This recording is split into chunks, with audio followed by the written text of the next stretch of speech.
There are a few tweaks you can make to how you present your offer or your proposal in a B2B scenario that can get you way more closed deals and way more people to say yes. And I'm going to show you what those are. Hi, I'm AJ Casada, co-founder of Revenue Boost. We've helped over 450 B2B companies get more leads, book more calls, and close more deals. And today I'm going to walk you through how to present your offer in a way that's going to get more people to say yes, and a couple tweaks you can make that will definitely increase your closing rate if you apply them, right? Now, this is part of my 7-step sales framework. I've done thousands of sales calls, sales conversations, and hired a team of 20 people. I've had multiple sales teams. My biggest sales team was 20 people. So I've trained a lot of salespeople, and we've helped a lot of clients in a lot of different B2B industries with their sales as well. And through all this, I've really learned what are the key questions to ask, what are the key points you need to hit in order to get the most amount of people to say yes and the most new clients as possible, right? So I'm only going to be going through the second part of the sales framework, which is, okay, you've done discovery and now you're presenting your solution. But if you'd like to know, how do you do discovery, what questions to ask, how do you start the call, I recommend watching a video that's linked in the description, because I just also filmed and posted recently a video about, the first 5 parts of this, which is, how do you do the right discovery and what are the questions you ask? And that ties into what we're talking about today as well, because if you do discovery well, you'll be set up for a good offer presentation. I just want to clarify that the way you present your offer is, while it's very, very important, what's more important is the beginning of the first call and how you do discovery, right? Because if you don't do a good discovery, you don't ask the right questions, you don't get enough information, you're going to have a hard time presenting the offer in a way that feels tailored. So the most important thing I want to teach you right now about how to present your offers and have more effective proposals is that it should feel extremely tailored to the prospect, right? Even if you have the same deck, even if you're selling a SaaS product where your product is the same every time, it should still feel customized and personal, right? And there's a way to do that, and I'm going to show you that now.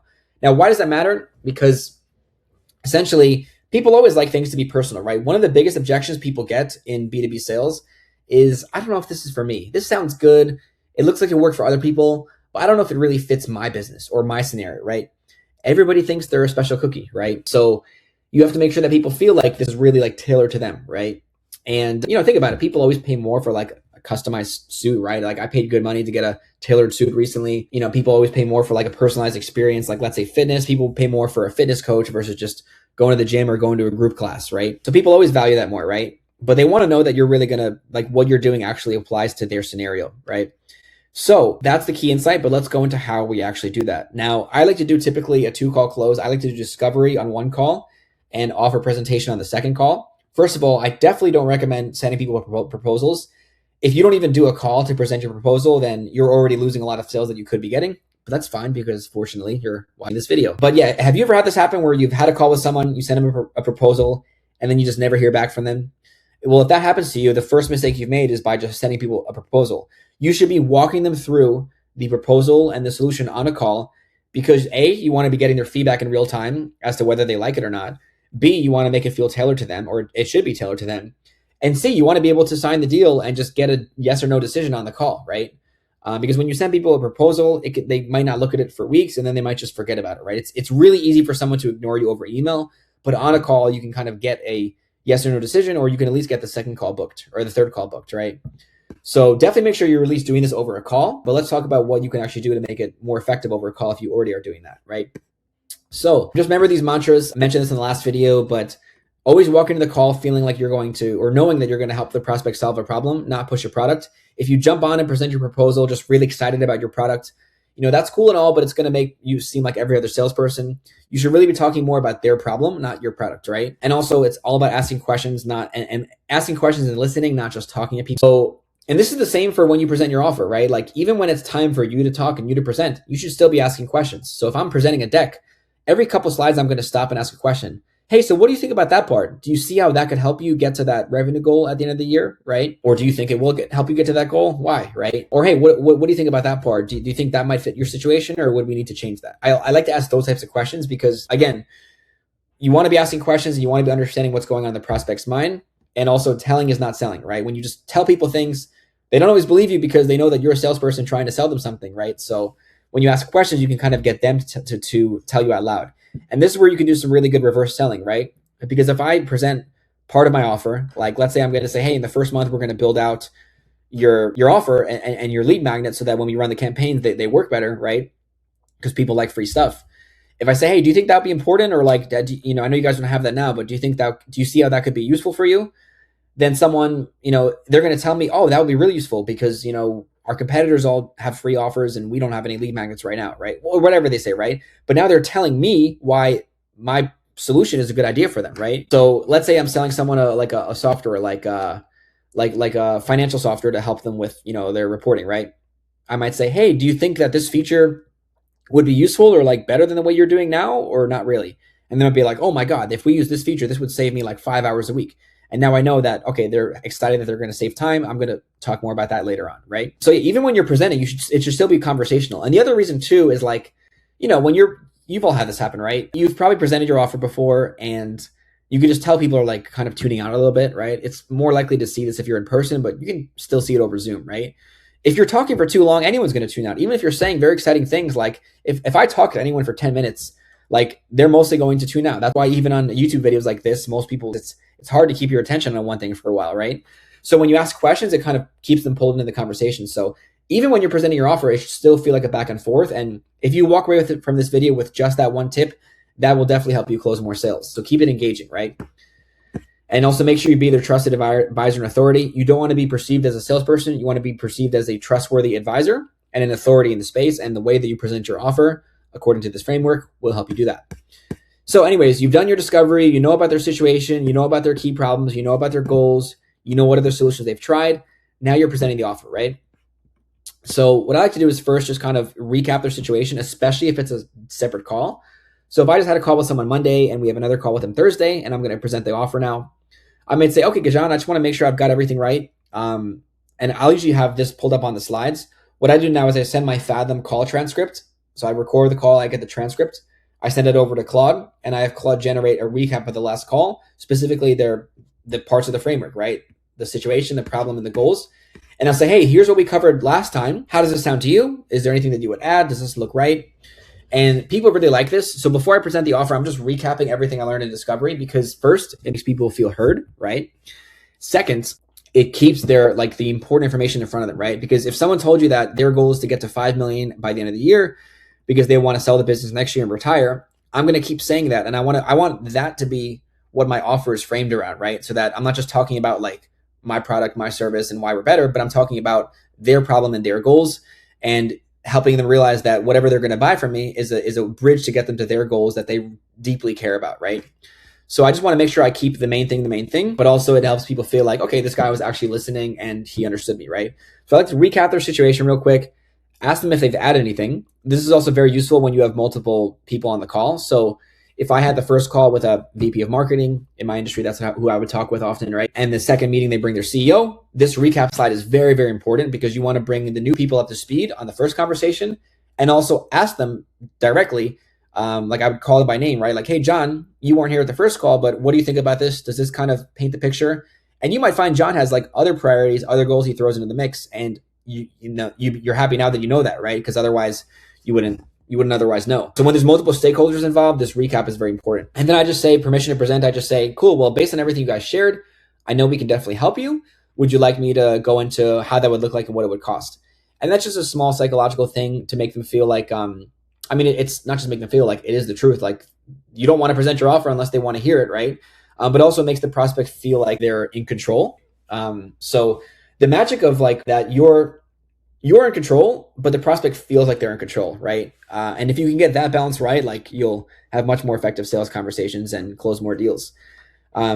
So yeah, it's because then this changes the dynamic from, I'm trying to sell you to like, yes, I want you to tell me about your offer, right? So that's just small little psychology thing you can do there. And also you ask it because if someone doesn't really want to hear about the pricing or the offer and they didn't really like what you shared so far, then why would I spend my time going into it, right? That's not useful for either of us. So now we go into the offer. Now I'm just going to cover real quick the bullet points you got to hit and some of the key tactics at each stage, but not exactly what you need to say because depending on what you're selling, this will vary a lot, right? You know what's important to show people about your offer. So you can say that however you want, right? And also it doesn't matter the format to me. If you like to show people a deck, like a PDF, great. If you'd like to show them a diagram on your computer, like on a whiteboard, like Miro, great. If you don't like to show them anything and you just want to talk at them and talk through it with them, great. Do whatever floats your boat. I'm not here to stop you from living your life, right? So people can kind of get obsessed over those things, but it doesn't really matter, right? I would just say do whatever's natural for you. One of the reasons I was always a very effective sales trainer was because I would just kind of cater to each salesperson's personality and let them do the things that felt natural to them, right? So there's not a right or wrong there. It's more about the content, like what you're saying, and more importantly, what you're asking, but not so much like how you're presenting it, right? If it's a deck or whatever. I will say though that I do like to have some sort of visual, just because people retain more information visually. People only retain like 20% of what they hear, but 30% plus of what they watch, right? Like what they see. So if they're seeing something and hearing something, it's engaging more of their senses, which means they're more likely to remember it, right? Especially if you're selling an intangible service. Like, I mean, if you're selling a SaaS, like of course, show the inside of your tool, right? If you're selling like a consulting service, like that can be very intangible. So it's good to have like a diagram to show people like, here's how it works. This is what happens month one. This is what happens month two, right? So yeah, in general, I recommend like having some sort of visual, but do that however you want.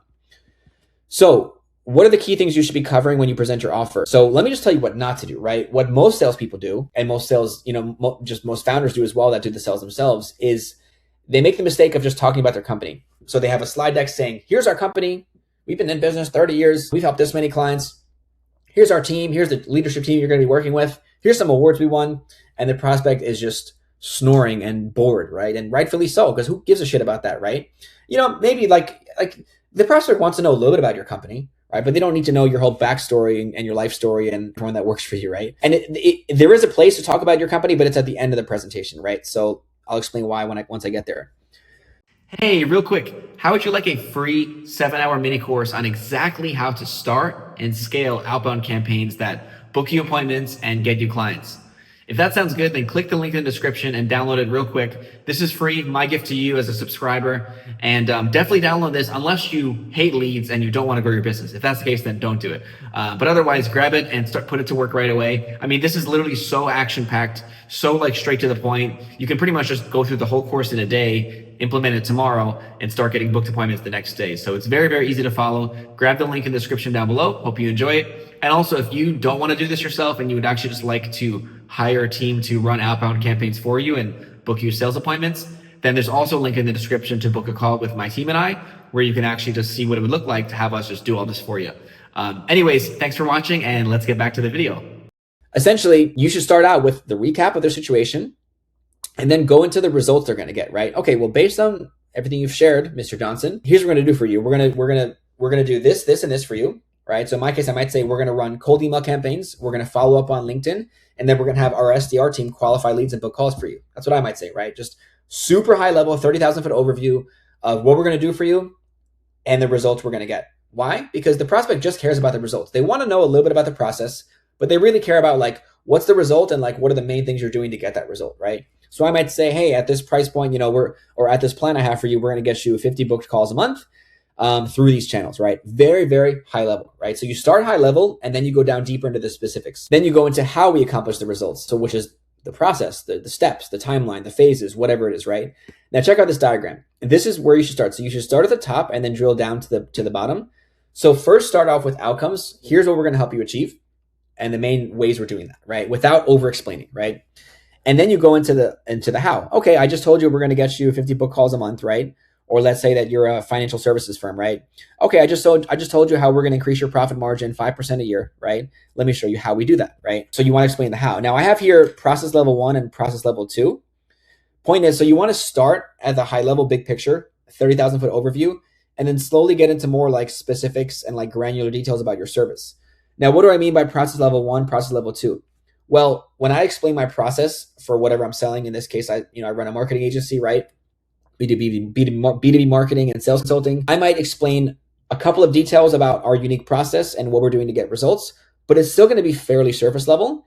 And then I'm only going to go to process level 2, which means going into like really specifics, like technical stuff or like the ins and outs of how the sausage is made, only if I feel like it's right for the prospect. So let me give you an example, right? Have you ever had a prospect where you can tell they're just kind of like glazing over or they're getting like lost? Like you ever just like talk for like a couple minutes and then you could tell like none of it actually translated to them? It happened to me too, right? Because, we're excited and we like to talk about what we're experts in. But at the end of the day, like a lot of prospects, they don't always want to know that information, right? Some do though, right? So it depends on the buyer. So you're either going to have a very sophisticated buyer or a non-sophisticated buyer, right? And I don't mean sophisticated meaning like they're dumb or they're smart. I mean like, they have a lot of experience with your area, like your product or service, or they don't have a lot of experience and knowledge, right? So for example, I sell marketing services, right? If I'm talking to a buyer that has dealt with a lot of companies like mine before, that's a sophisticated buyer. If I'm talking to someone where it's their first time hiring a marketing agency, they're not sophisticated, and I'm only going to go to the high level of the process, level 1. I'm not going to go level 2 to the nitty gritty. Now, if I'm talking to someone that is a sophisticated buyer and they've hired a lot of B2B marketing companies before, then I'm going to go into the nitty gritty of the process because they're going to want to know how is what I'm doing different than what they've tried in the past that hasn't worked, right? And also it depends a little bit on the buyer. So there's two things that help me determine how deep into the process I should go. One is how sophisticated they are, which is their experience level and knowledge around your topic. 2 is the kind of personality, right? So you can think about the DISC personality profile, right? C is cautious or analytical. So if someone's very analytical, some people just like to analyze things and like know the nitty, and some people are just like curious like that, right? They want to know, like I have people ask me that like aren't cold email experts, and they're like, oh, how does email deliverability work? Like, that's really cool. Like, what are you guys doing to make sure my emails don't land in spam, right? And some people just want to know, and just like the way that they buy is they feel comfortable knowing all the ins and outs and seeing if it makes sense to them or not, right? And then there's other people that I would say are like driver personalities, right? If you think about DISC, if you've ever studied that before. If you haven't, don't worry about it. But essentially, some people, just want to know the big picture of things. Like, okay, how does this work? What does it cost? What are the results you can get? And have you guys, had experience in my space before, right? Like, they don't really want to know the ins and outs of the process. They want to know like a little bit about the process so that they can wrap their head around it. But if you start going into all the details of like what you're going to do for them, they'll get bored or they'll get maybe like frustrated, right? So essentially, I'm just going to and you'll kind of start to feel this. So if you're not sure like which kind of prospect it is, just stop at process level 1 and let them ask questions. So this is really, really golden tip right here. Explain a little bit, just the need to know things about like what your process is and how it works and why it works. And then just stop and let them ask questions. If someone is that person that wants to know the nitty gritty and that's going to help them close, they're going to ask you questions, right? And if they don't ask questions, then you're good. Then you just saved yourself from a lot of useless explanation, right? So the cool thing about this strategy that I've been using for quite a while is like, I call it like you're allowing the prospect to build their own offer, right? So it's almost like the prospect's creating their own presentation, right? Meaning you just give the prospect a little bit of information about how you deliver your results. And then they ask the questions that they care about, that they want to know, the gaps that they have in their mind. And then they're essentially kind of building their own offer. Like you're basically just building the offer based on whatever they care about, right? I don't mean that you're changing their offer. I mean, you're just giving them the information that they need to know. So if you're not sure what kind of prospect you're dealing with and how deep you should go into the process, just say the basics and then let them ask questions, and they'll ask you whatever they need to know. And then by the end of that, they'll feel like they have certainty on all the things they care about, right? And they'll also feel in control too. So anyways, you want to start at the high level. Here's the results we're getting and the things we're doing to get that. Here's how we accomplish those results. Like, here's a little bit of our process, right? And also along the way, you're saying why it's important to do this, right? Not just like why it's important to work with you, but when you explain things about your process, tie it back to their goals, right? So this is why discovery is so important, because if I clearly know the prospect's North Star, if I know what matters to them, if I know the goals and why they're trying to buy a service like mine, then when I explain the offer, I'm going to tie it back to that, right? So if I'm explaining, hey, in month 2, we're going to work on your targeting strategy and build your ICP profile. And if I'm explaining that, and the prospect told me in the first call that they're really concerned that they're getting low quality leads from Facebook or something, I can say, hey, well, in month 2, we're going to work on targeting and ICP profiles and build your list. And this is how we're going to get you really high quality leads, because we're going to do this, this, and this to make sure that you're not getting any more low quality leads like from your other marketing company, right? So this also ties into what I mentioned about the offer feeling very tailored, right? So the way that if I have an offer that's the same, like if I only sell one thing, I'm going to present it differently to every prospect, because I'm going to think about what are the problems they told me earlier on, what are the goals they shared, and I'm only going to talk about what I do in relation to those problems and goals, right? Because I want the presentation to feel tailored. I want it to be tailored, not just feel tailored, right?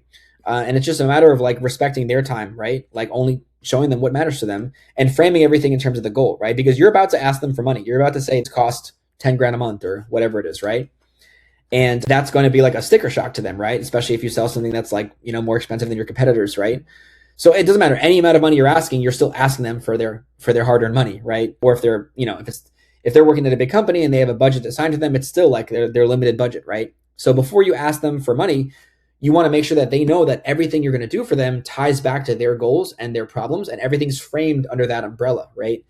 So why it's important to do this. So anytime you explain something about your offer, like let's say that you're showing a SaaS tool and you sell like a SaaS product, right? Like a tool.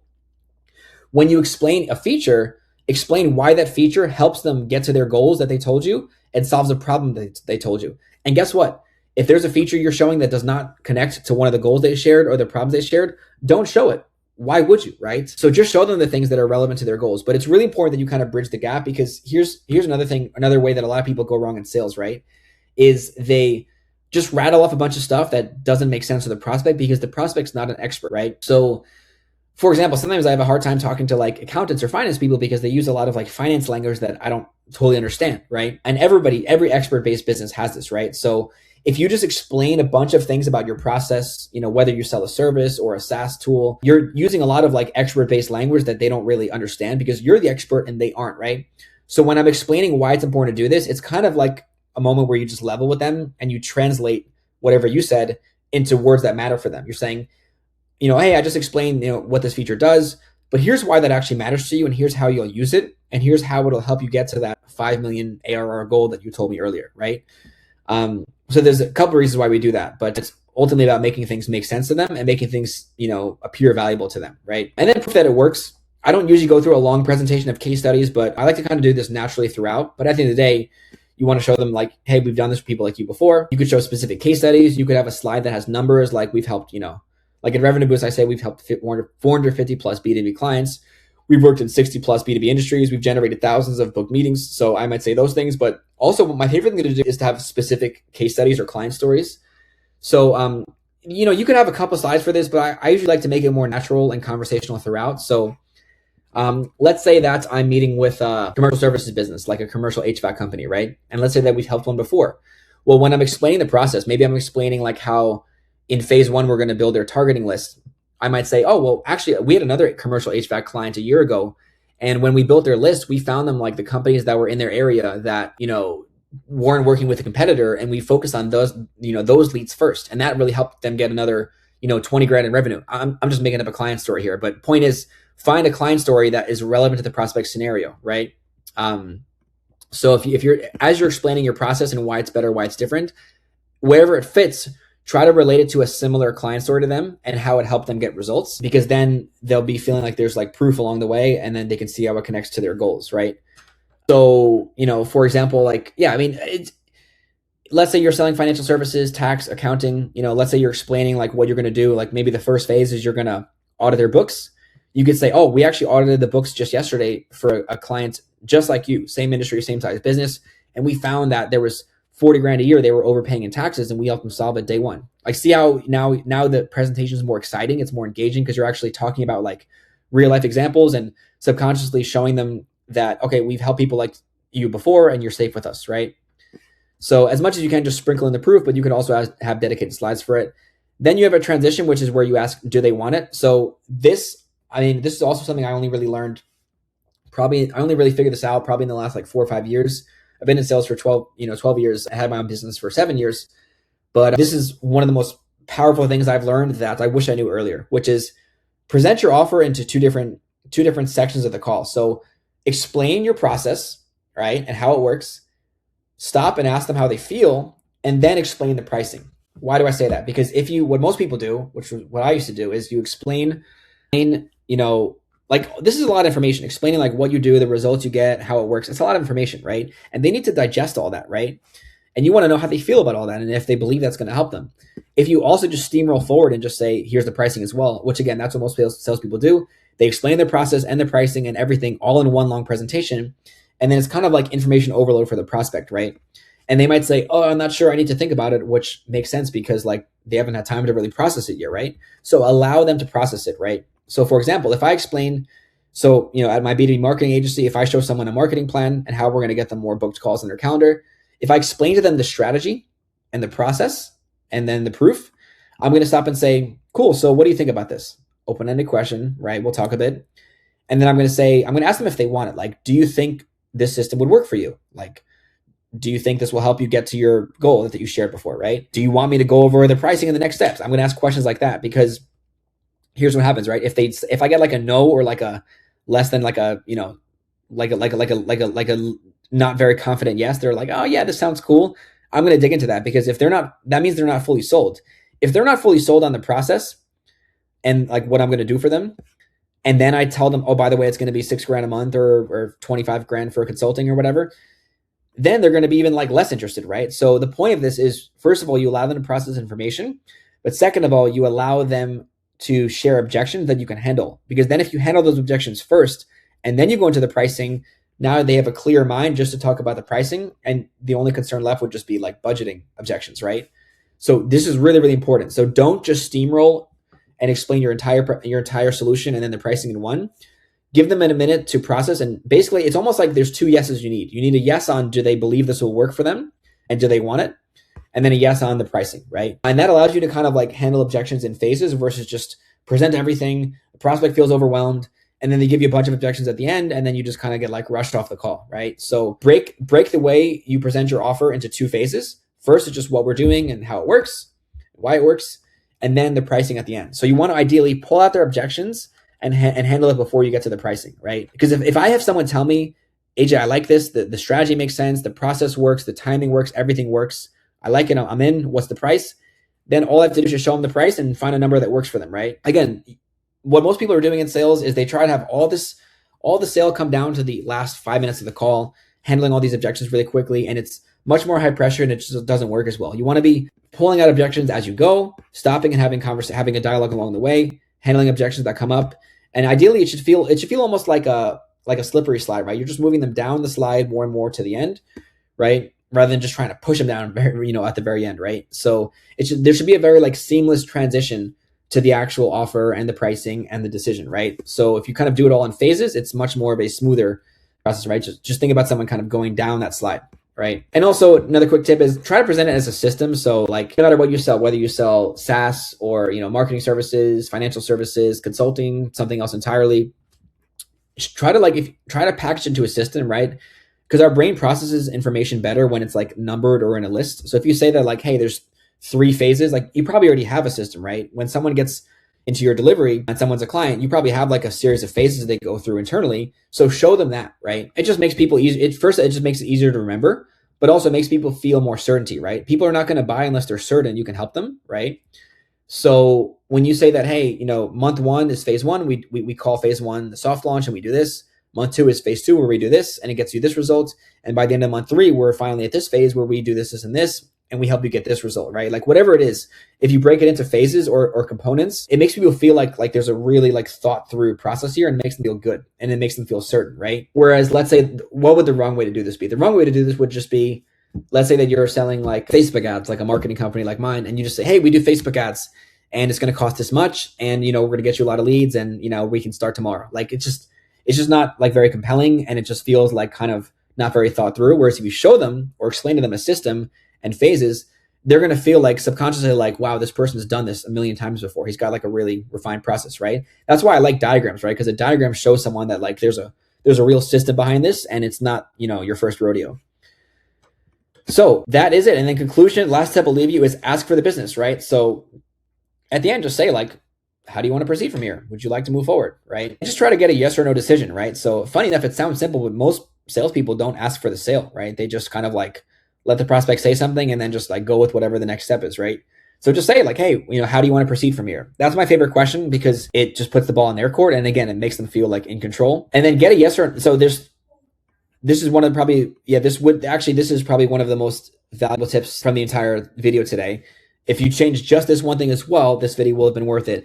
Get a clear next step, either a yes decision, a no decision, or another meeting. So essentially, every sales call should end with one of 3 options. We either have yes, we're working together, no, we're not, or we're going to have another meeting booked, right? What you don't want is for the sale to fall into la la land, right? You don't want someone to say, cool, let me think about it and get back to you and then hang up, because then you have to chase them for another meeting, right? You have to chase them for a decision and they might not get back to you at all, right? It's really easy to ignore someone over email.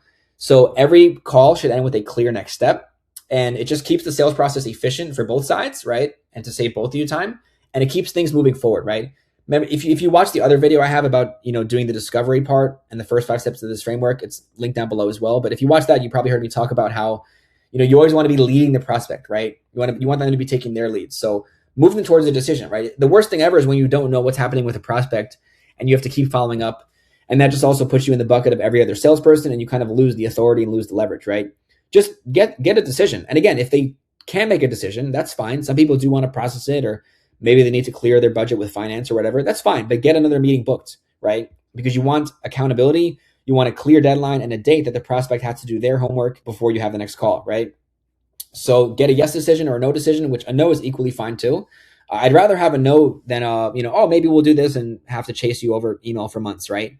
So yeah, get a yes decision or a no decision or another meeting booked. But always you want a clear next step, because if things just kind of go off into limbo, it just, the likelihood of you closing goes down, and the likelihood of you wasting time with a bunch of follow-up emails definitely goes up. So anyways, hope you enjoyed this video. If you haven't watched the discovery sales training video, watch that. It's linked down below as well. And if you're like, hey, this sales training is cool, but I actually need more leads, then watch any of the videos on our channel about cold email or LinkedIn or outbound or all the other wonderful things we do to get you more leads, because we also help with that too. But leave me a comment down below if you'd actually like this document, if you'd like the framework here, and I'll actually send this to you. So just comment framework if you want the document. Be sure to subscribe for more videos on B2B sales and B2B marketing. And yeah, thanks so much for watching. I'll see you again soon. Hey, I'm AJ Quesada, co-founder of Revenue Boost. Really hope you enjoyed today's video. If you do, make sure to leave me a comment and definitely subscribe right now so that you're notified of all the cool stuff we're doing, all the cool tactics, tips, and strategies that we share here on the channel. We help B2B companies scale to 7 to 8 figures. We've helped over 400 clients, and we can help you too. And we share some amazing stuff on the channel here. So really hope you enjoyed. And if you do, let me know in the comments, and be sure to subscribe. All right, back to the video.